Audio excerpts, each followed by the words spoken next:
Come with us as we explore the yummy restaurant as shown in my previous vlog. Tara, samahan nyo kami dito sa Mukbang Show's restaurant.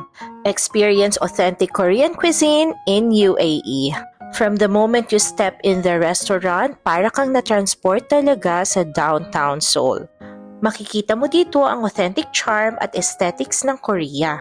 Maganda talaga yung place nila. Hindi siya masikip, malaki siya, good for big groups as well. Or pwede ding date night like what we did. Here is their menu. I-pause nyo na lang if you want to see all their menu items as well as the prices. They also deliver pala. They have premium meat items, Korean fried chicken, Korean street food. They also have rice toppings and noodles, even bubble tea and other desserts. They are equipped with state-of-the-art electric grills. The cooking makes it an interactive experience for all their guests.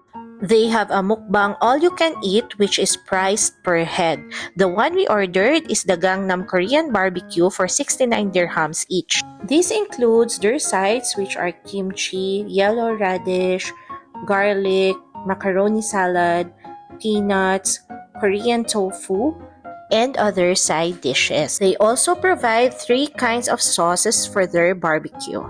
The package includes 7 kinds of barbecue like bulgogi beef, chadol-begi kalbi, yangnyeom barbecue chicken, mayon chicken or spicy chicken. There is also seafood like ujingeyo or squid, seiyu, shrimp, or mulgogi which is fish. This also includes the soup of the day, steamed rice, and the Korean salad. It is an interactive dining experience kasi ikaw yung magluluto ng mga kakainin mo. You just have to be mindful of food waste and only cook what you can consume. Na-enjoy ko naman tong part na to, yung luto-luto. You can also ask for cheese at an extra cost. Kita nyo naman, 'di ba? Sobra kaming enjoy sa pagkain namin dyan. As always, masarap talaga ang kwentuhan pag madaming food. My favorite is yung meat na nirarap ko sa lettuce. Magandang bonding experience din to with your friends. And the place can accommodate large groups kung pwede din kayo mag-celebrate ng inyong mga birthdays dito. For the drinks, madami silang option. At ang in-order ko is yung passion fruit mojito. I love the passion fruit mojito. Tamang-tama lang yung taste niya. They also have milkshakes and other mocktails.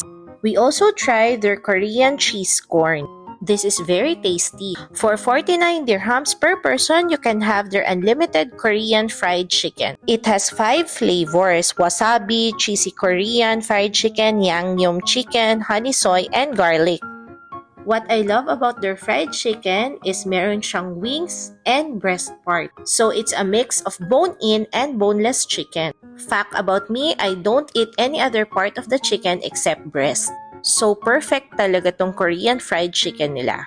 Meron din palang crispy seaweeds kung trip nyo to.